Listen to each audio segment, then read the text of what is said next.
Nasa ating lahat ang kapangyarihan to help improve schools, health services, job training at iba pa. Kapangyarihang makatutulong makuha ng ating komunidad ang bahagi nito sa higit $400 billion in federal funds bawat taon.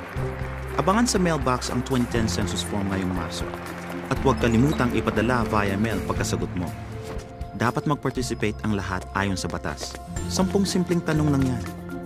Ang 2010 census nasa ating mga kamay.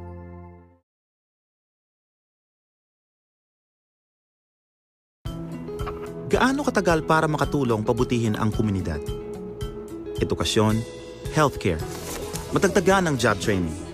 Tama, mga 10 minuto lang.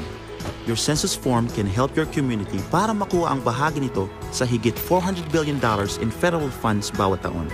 Huwag mag-alala, protektado ng batas ang information mo. 10 simpleng tanong lang yan. So send mo agad via mail pagka-fill out. Ang 2010 census nasa ating mga kamay.